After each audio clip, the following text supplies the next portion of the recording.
Hey hello guys, welcome back to my YouTube channel. So guys, आज हम सीखने वाले हैं how to calculate final account. तो फाइनल अकाउंट कैसे कैलकुलेट करते हैं वो आज हम देखते हैं। तो फर्स्ट, फाइनल अकाउंट कैलकुलेट करने से पहले हमें 3 टाइप के अलग अलग अकाउंट्स बनाने पड़ते हैं। तो फर्स्ट जो अकाउंट है वो हमें ट्रेडिंग अकाउंट बनाना पड़ता है। सेकेंड जो है प्रॉफिट एंड लॉस अकाउंट बनाना पड़ता है। और थर्ड जो अकाउंट होता है वो बैलेंस शीट हमें बनानी पड़ती है। तो गाइज, क्या करना है, अकाउंट बनाने ज़्यादा डिफिकल्ट नहीं है। पर्टिकुलर रुपीज, फर्स्ट पर्टिकुलर का एक कॉलम, सेकेंड रुपीज के 2 कॉलम्स, बाद में पर्टिकुलर अमाउंट के 2 कॉलम्स। मतलब सेम उसी तरीके से प्रॉफिट एंड लॉस अकाउंट का हमें अकाउंट बनाना है। और लायबिलिटी का अकाउंट थोड़ा बड़ा बनाना है, क्योंकि बैलेंस शीट का जो अकाउंट है तो वो थोड़ा बड़ा बनाना है हमें, क्योंकि लायबिलिटीज एंड एसेट इसमें एंट्रियाँ ज़्यादा होती है, इसलिए हमें ये थोड़ा बड़ा बनाना पड़ेगा। तो गाइज, हम आज एक एग्जांपल के थ्रू, मतलब 2021 को जो यूनिवर्सिटी के पेपर में जो एग्जांपल आया था, उस एग्जांपल हम आज सॉल्व करेंगे यहाँ पर। तो मैं क्वेश्चन पढ़ता हूँ, पहले रीड करता हूँ। तो क्वेश्चन ये है कि the following trial balance has been extracted from the books of Rajesh on 31 March 2021। तो यहाँ पर नीचे ट्रायल बैलेंस का अकाउंट दिया गया है, debit balance and credit balance.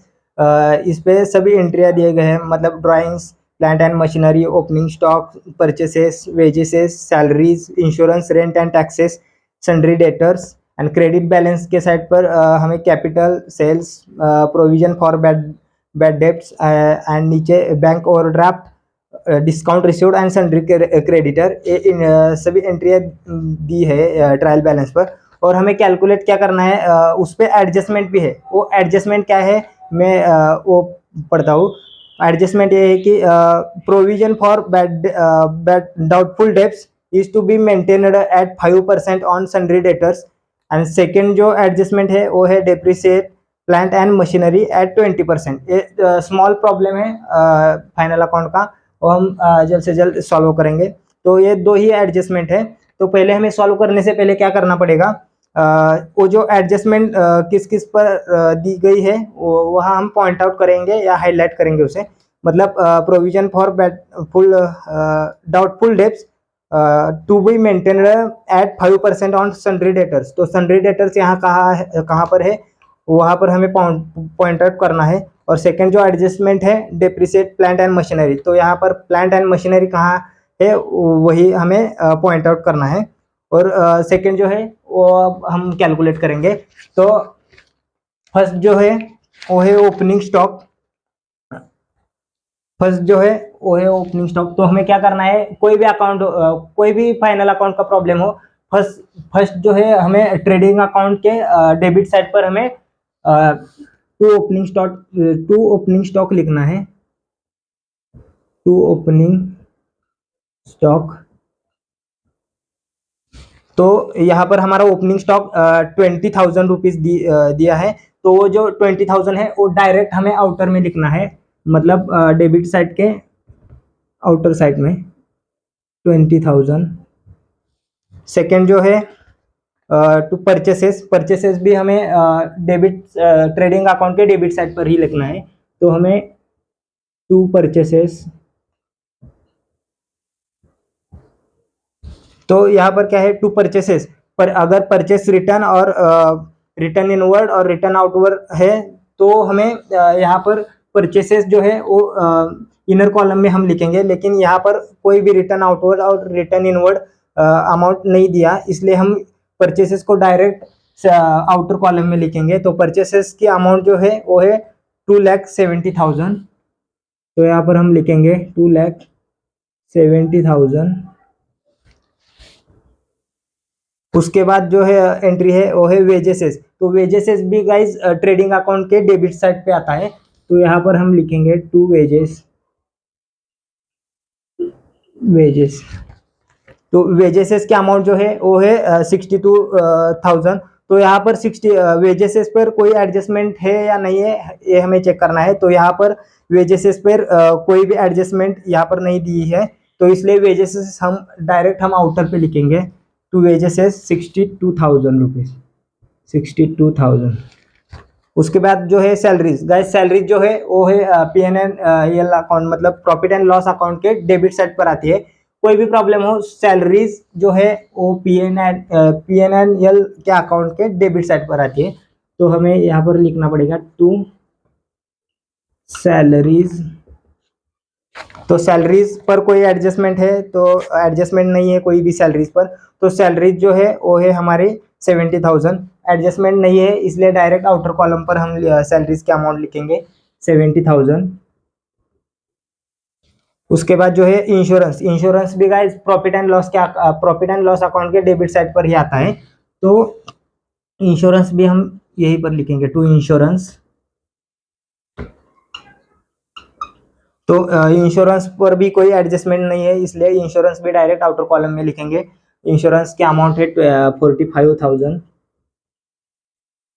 उसके बाद जो है rent and taxes, rent and taxes वो भी प्रॉफिट एंड लॉस अकाउंट में ही आते हैं। तो टू रेंट एंड टैक्सेस इस पर भी कोई एडजस्टमेंट नहीं है इसलिए हमें ये प्रॉफिट एंड लॉस अकाउंट के डेबिट साइड पर लिखेंगे टू रेंट एंड टैक्सेस। उसके अमाउंट है 19,000। तो गाइज नेक्स्ट जो एंट्री है वो है सन्ड्री डेटर्स। सन्ड्री डेटर्स जो है वो हमारा असेट है तो हमें बैलेंस शीट के असेट साइड पर हमें सन्ड्री डेटर्स लिखेंगे। तो गाइज यहाँ पर देखिए जो ट्रेडिंग अकाउंट होता है trading account and profit and loss account. तो यहाँ पर एंट्री लिखते समय हमने 2 लिखा था और यहाँ पर मतलब क्रेडिट साइड पर एंट्री आ गई तो हम यहाँ पर बाय लिखेंगे। लेकिन गाइस बैलेंस शीट जो होती है बैलेंस शीट के साइड पर हमें यहाँ पर 2 नहीं लिख सकते हम और बाय भी नहीं लिख सकते। डायरेक्टली जो है वो हम नेम लिख सकते हैं यहाँ पर। तो हम यहाँ पर सन्ड्री डेटर्स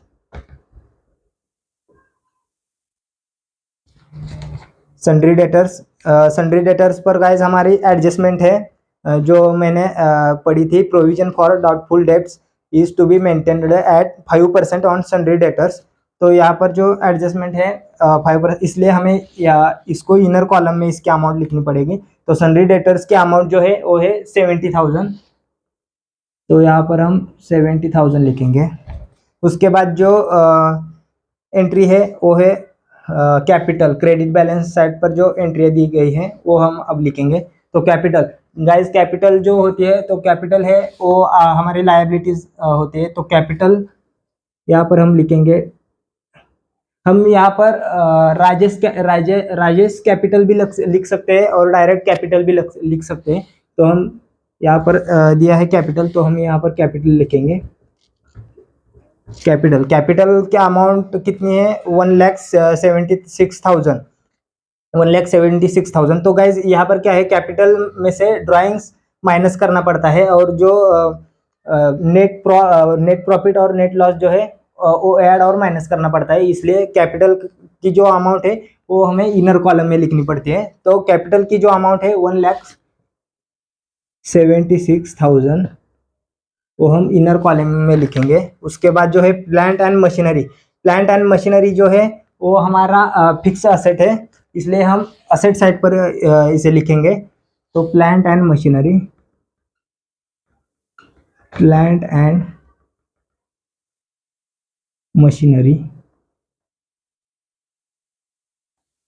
तो प्लांट एंड मशीनरी की अमाउंट जो है वो है 1 लाख रुपीज़। लेकिन गाइज यहाँ पर प्लांट एंड मशीनरी पर हमें एडजस्टमेंट दी गई है तो इसलिए हम इसकी जो अमाउंट है वो इनर कॉलम में लिखेंगे। तो इसकी अमाउंट है 1 लाख रुपीज़।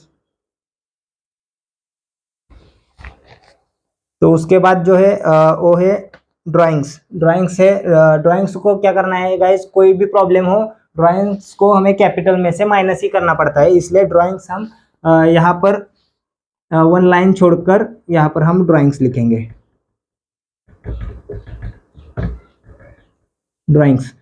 तो ड्राइंग्स जो है वो हमें कैपिटल में से माइनस करना पड़ता है, यहाँ पर हमें इसलिए ड्राइंग्स लिखा। उसके बाद जो है वो सेल्स। तो सेल्स क्या है गाइस, सेल्स जो है वो ट्रेडिंग अकाउंट के क्रेडिट साइड पर लिखना पड़ता है। लेकिन यहाँ पर क्रेडिट साइड पर लिखेंगे इसलिए हमें बाय सेल्स लिखना पड़ेगा, बाय सेल्स। लेकिन यहाँ पर कोई भी रिटर्न इनवर्ड नहीं दिया, इसलिए रिटर्न इनवर्ड और रिटर्न आउटवर्ड आउटवर्ड नहीं दिया, इसलिए परचेसेस को हमने डायरेक्टली आउटर कॉलम में लिखा था। और सेल्स का भी वैसा ही है, यहाँ पर कोई रिटर्न इनवर्ड नहीं दिया गया, इसलिए हमें सेल्स का जो अमाउंट है वो हम डायरेक्ट आउटर कॉलम पर लिखेंगे। तो इसका अमाउंट जो है 4,72,000 रुपीज़, 4,72,000। उसके बाद जो है provision for bad and doubtful debts. तो यहाँ पर गाइस क्या है, बहुत सारे स्टूडेंट्स का क्या होता है, यहाँ पर वो फंस जाते हैं, उनको ये entry profit and loss account के डेबिट साइड पर करे या क्रेडिट साइड पर करे, ये समझ नहीं आता। तो गाइस इसमें क्या है, यहाँ पर हमें डेबिट साइड पर ये एंट्री नहीं दी, जो एंट्री दी है provision for bad and doubtful debts वो क्रेडिट बैलेंस साइड पर दी है, इसलिए हमें इसको जो है वो हम प्रॉफिट एंड लॉस अकाउंट के क्रेडिट साइड पर लिखेंगे। तो प्रोविजन फॉर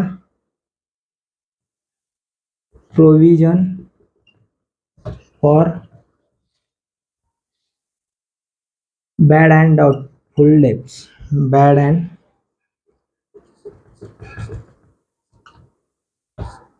डाउटफुल डेब्ट्स। तो गाइस इसमें इस पर भी कोई एडजस्टमेंट नहीं है, इसलिए इसे डायरेक्टली आउटर कॉलम पर लिखेंगे हम 2,000 रुपीज।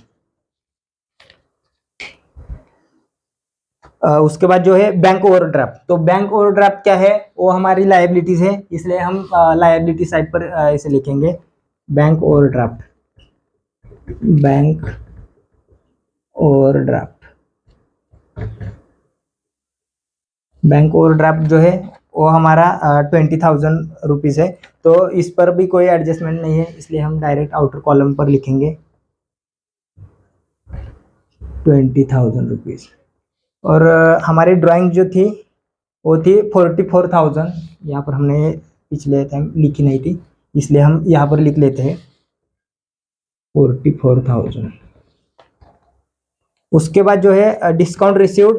तो डिस्काउंट रिसीव्ड गाइस क्या होता है, ये जो डिस्काउंट रिसीव्ड है यही क्रेडिट बैलेंस साइड दिया है, मतलब क्रेडिट साइड पर दिया गया है, क्रेडिट बैलेंस के साइड पर दिया गया है, इसलिए हम डायरेक्ट यहाँ पर credit side profit and loss account के क्रेडिट साइड पर लिखेंगे। लेकिन क्या होता है कि डिस्काउंट अलाउड और डिस्काउंट रिसीव्ड में स्टूडेंट्स का कंफ्यूजन होता है। लेकिन अगर क्रेडिट बैलेंस के साइड पर नहीं दिया और डायरेक्टली दिया तो डिस्काउंट रिसीव्ड जो है वो प्रॉफिट एंड लॉस अकाउंट के डेबिट साइड पर आएगा। लेकिन यहाँ पर क्रेडिट बैलेंस साइड पर दिया है, इसलिए हमें डिस्काउंट रिसीव्ड जो है वो हम प्रॉफिट एंड लॉस अकाउंट के क्रेडिट साइड पर लिखेंगे। तो डिस्काउंट रिसीव्ड जो है, डिस्काउंट रिसीव्ड कितना है 6,000, इस पर भी कोई एडजस्टमेंट नहीं है, इसलिए हम इसे डायरेक्ट आउटर कॉलम पर लिखेंगे 6,000 रुपीज़। उसके बाद जो है सन्ड्री क्रेडिटर। सन्ड्री क्रेडिटर जो है वो है 24,000। सन्ड्री क्रेडिटर जो है वो है लायबिलिटी साइड पर आएगा, तो यहाँ पर हम लिखेंगे सन्ड्री क्रेडिटर। तो सन्ड्री क्रेडिटर भी पर भी कोई एडजस्टमेंट नहीं है, इसलिए डायरेक्ट हमें इसको आउटर कॉलम पर लिखेंगे 24,000।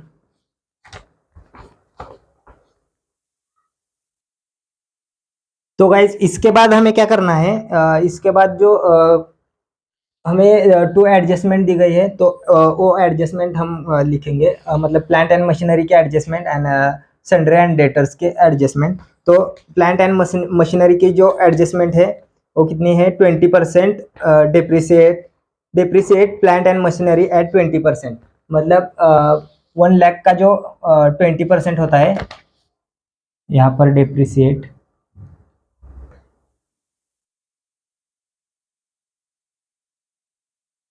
मतलब प्लांट एंड मशीनरी का जो 1 लाख रुपीज़ है उसमें से 20% माइनस करना पड़ेगा हमें। तो यहाँ पर हम इसकी एंट्री लिखेंगे। उसके बाद जो है उससे पहले हमें लास्ट की जो एंट्री थी वो थी क्लोजिंग स्टॉक। तो इसकी एडजस्टमेंट में हमें क्लोजिंग स्टॉक दिया गया है, मतलब स्टॉक ऑन 31 मार्च 2021 और ₹28,000। तो हमें यहाँ पर क्लोजिंग स्टॉक लिखना पड़ेगा, by closing stock.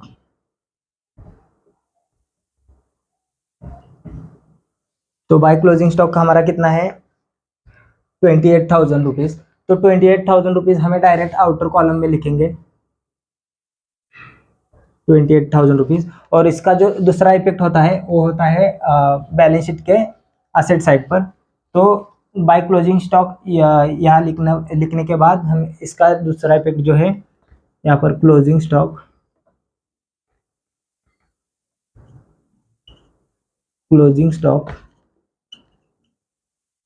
Direct outer column पर हम लिखेंगे ₹28,000। तो उसके बाद हम अब एडजस्टमेंट करेंगे।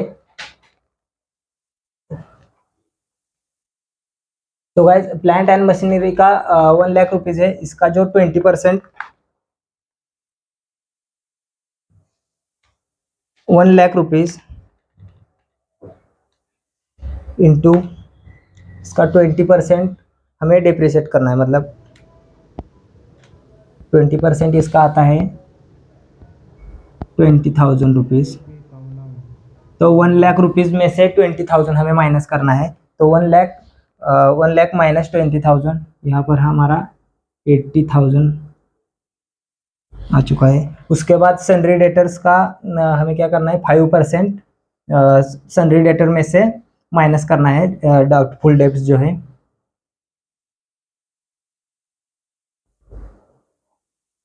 डाउटफुल डेब्ट में माइनस करना पड़ेगा, किस में से माइनस करना पड़ेगा, सन्ड्री डेटर में से। तो हमारा सन्ड्री डेटर्स कितना है, 70,000। तो 70,000 इंटू 5%। तो 70,000 का जो 5% है वो है ₹3,500। तो उसमें से माइनस करेंगे हम। तो 70,000 माइनस 3,500, तो हमारी जो अमाउंट है वो आएगी 66,500।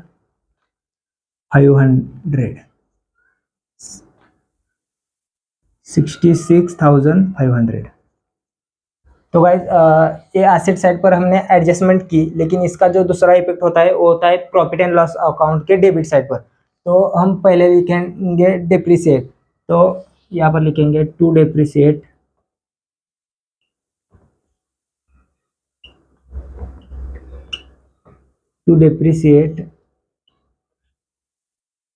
Depreciate plant and machinery, plant and machinery. तो कितना परसेंट हमने माइनस किया है, 20%। Plant and machinery 20% depreciation.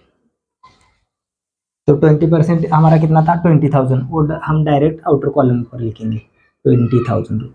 उसके बाद जो था वो सन्ड्री डेटर्स का जो इफेक्ट था, प्रोविजन फॉर डाउटफुल डेब्ट्स। तो हम इसके एडजस्टमेंट यहाँ पर प्रॉफिट एंड लॉस अकाउंट के डेबिट साइड पर लिखेंगे। टू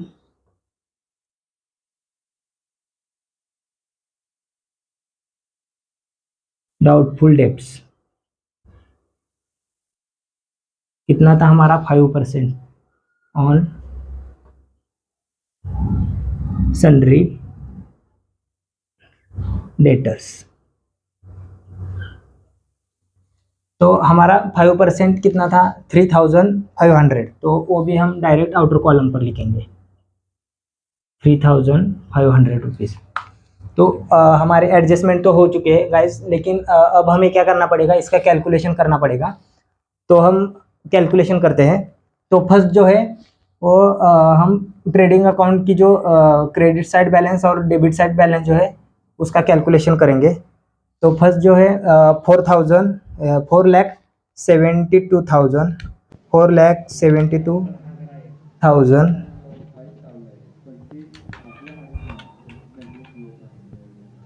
4,72,000 प्लस 28,000, तो इसकी जो अमाउंट है वो आ चुके हैं 5 लाख रुपीज़। 5 लाख रुपीज़। तो उसके बाद हम इसका टोटल करेंगे डेबिट साइड का। तो डेबिट साइड का टोटल करेंगे, यहाँ पर हम 5 लाख रुपीज़ लिखेंगे।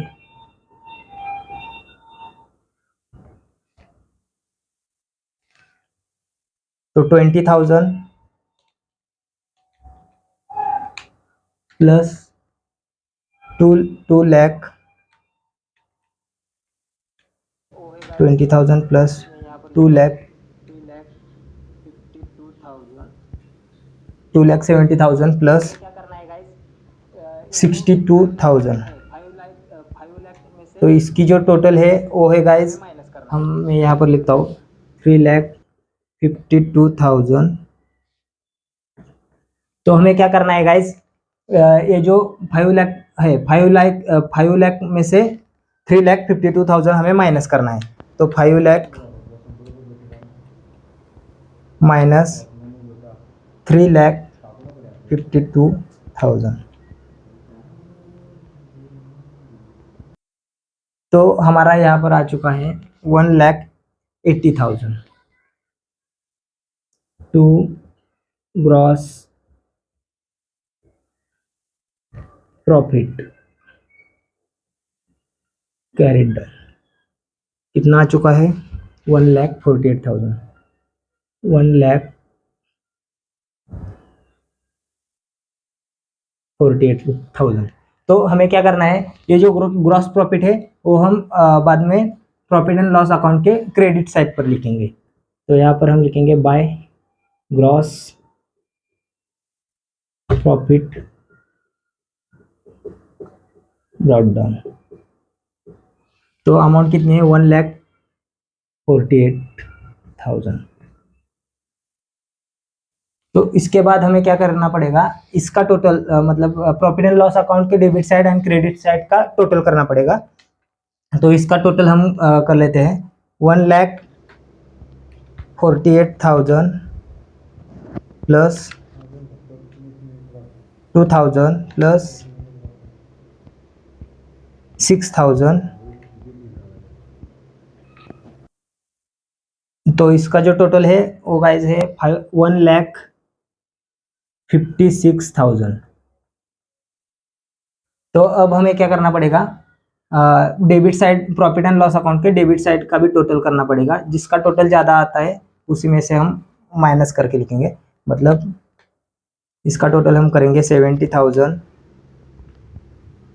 Plus 45,000 plus 19,000 plus 20,000 plus 3,500। तो इसका टोटल जो है वो गाइज मैं यहाँ पर लिखता हूँ 1,57,500। ये जो है प्रॉफिट एंड लॉस अकाउंट के डेबिट साइड का कैलकुलेशन आ चुका है। यहाँ पर हमें क्या करना है, 1,56,000 ये जो है टोटल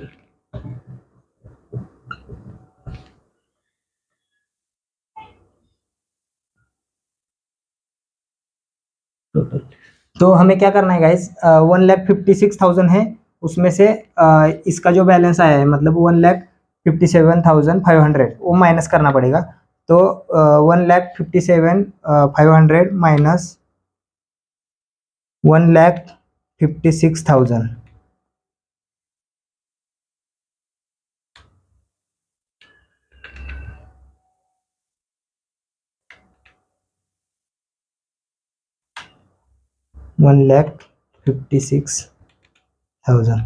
तो गाइज हमारा जो आंसर आ चुका है 1,500। तो क्रेडिट बैलेंस से डेबिट बैलेंस जो है प्रॉफिट एंड लॉस अकाउंट का वो कितना 1,500 रुपीज़ से ज़्यादा है, इसलिए हम इस साइड पर इसको लिखेंगे by net loss. By net loss कितना था 1,000 1500 रुपीज। अब गाइज क्या करना है, जो नेट लॉस है वो हमें कैपिटल में से माइनस करना पड़ेगा। यहाँ पर अगर नेट प्रॉफिट होता तो हम कैपिटल में ऐड करते, लेकिन नेट लॉस है इसलिए कैपिटल में से माइनस करेंगे। तो ये जो नेट लॉस है वो बैलेंस शीट के कैपिटल लायबिलिटी साइड पर जो कैपिटल है उसमें से हम माइनस करेंगे। माइनस करेंगे क्या, नेट लॉस। नेट लॉस कितना है, 1500। पहले इसे हम माइनस करेंगे तो 1,76,000 माइनस 1,500, तो वो कितना आता है 1,74,000। मैं यहाँ पर लिखता हूँ 1,74,500।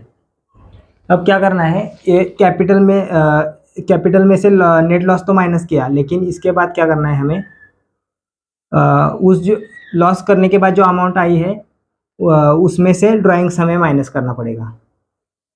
तो 1,74,500 में से माइनस करेंगे हम 44,000 रुपीज़, 44,000।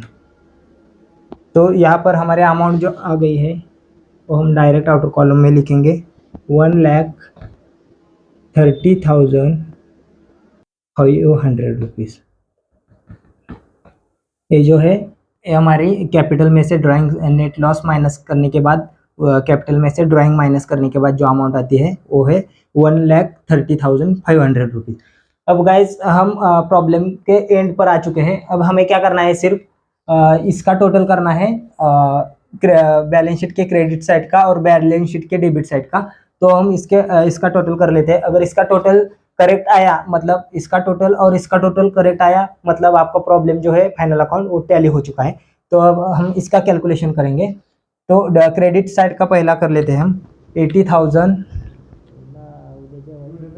Plus 66,500 plus 28,000। तो इसका जो कैलकुलेशन आया है बैलेंस शीट के क्रेडिट साइड का, तो वो है 1,74,500। अब हम लायबिलिटी साइड का, मतलब डेबिट साइड का कैलकुलेशन करेंगे अमाउंट का। तो पहले 1,30,500 प्लस 20,000 प्लस 24,000। तो गाइज यहाँ पर हमारा कैलकुलेशन सेम आ चुका है, 1,74,500। मतलब गाइज हमारा जो फाइनल अकाउंट है, प्रॉब्लम जो है वो टैली हो चुका है। डेबिट साइड और क्रेडिट साइड की अमाउंट जो है वो सेम आ चुके हैं। तो गाइज हम इसका क्विकली रिवीजन करते हैं। तो गाइज क्या करना है, हमें प्रॉब्लम में डेबिट बैलेंस और क्रेडिट बैलेंस दिया गया था। गाइज कोई भी प्रॉब्लम हो, ओपनिंग स्टॉक जो है वो ट्रेडिंग अकाउंट के डेबिट साइड पर ही आएगा, कौन सा प्रॉब्लम हो। और उसके बाद टू परचेसेस, ये जो एंट्री है वो फिक्स रहती है, ओपनिंग स्टॉक और टू परचेसेस। और यहाँ पर बाय सेल्स, जो सेल्स रहता है वो क्रेडिट साइड पर, ट्रेडिंग अकाउंट के क्रेडिट साइड पर फिक्स रहता है, कोई भी प्रॉब्लम हो। और सैलरी जो है वो भी फिक्स रहती है प्रॉफिट एंड लॉस अकाउंट के डेबिट साइड पर।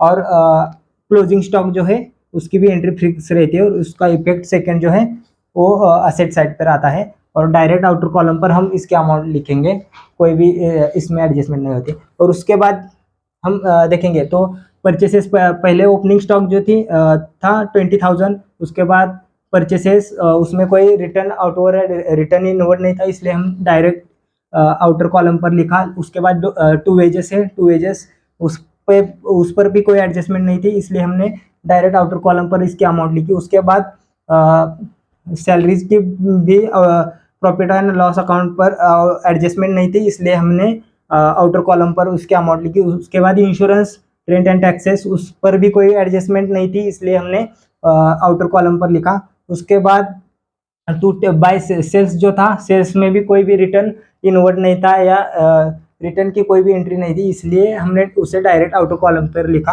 उसके बाद जो कैपिटल है, कैपिटल में से ड्राइंग्स हमने कैपिटल में से नेट लॉस जो है वो माइनस किया। उसके बाद ड्राइंग्स है वो कैपिटल में से माइनस किया। उसके बाद जो अमाउंट आई थी हमारी 1,30,500 रुपीज़।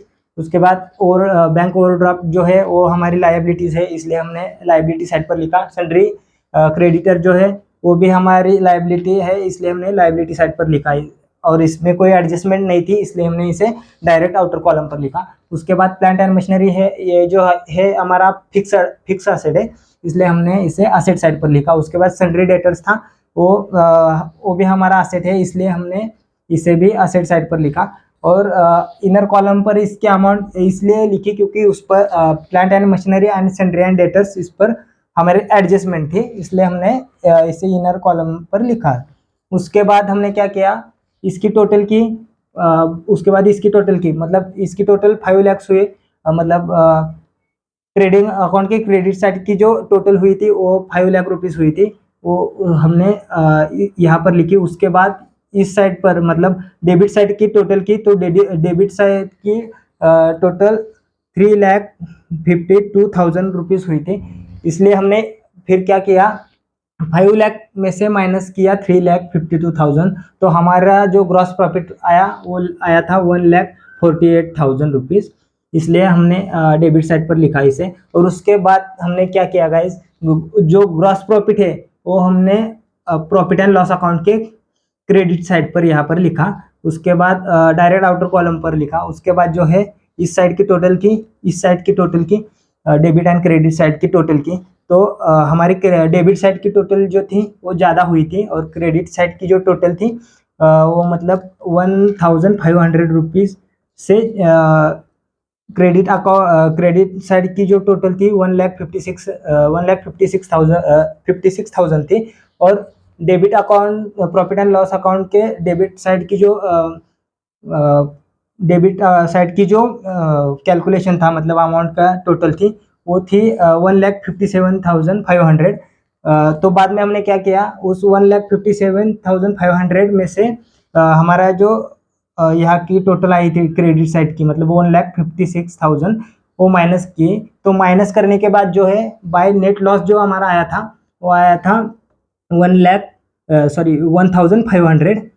तो हमने क्या किया, क्रेडिट साइड पर अगर प्रॉफिट होता या मतलब क्रेडिट साइड के जो बैलेंस की जो टोटल है वो अगर ज़्यादा होती डेबिट साइड के बैलेंस से, तो हमने क्या किया होता, ये जो नेट लॉस है ये यहाँ पर नहीं लिखा होता, यहाँ पर टू नेट प्रॉफिट जो है यहाँ पर लिखा होता, लेकिन यहाँ पर डेबिट साइड का बैलेंस ज़्यादा हुआ, इसलिए हमने यहाँ पर इसे बाय नेट लॉस करके लिखा। उसके बाद ये जो नेट लॉस था वो हमने कैपिटल में से माइनस किया, और उसके बाद जो माइनस करके अमाउंट आई थी हमारी कितनी आई थी, 1,74,500 रुपीज़।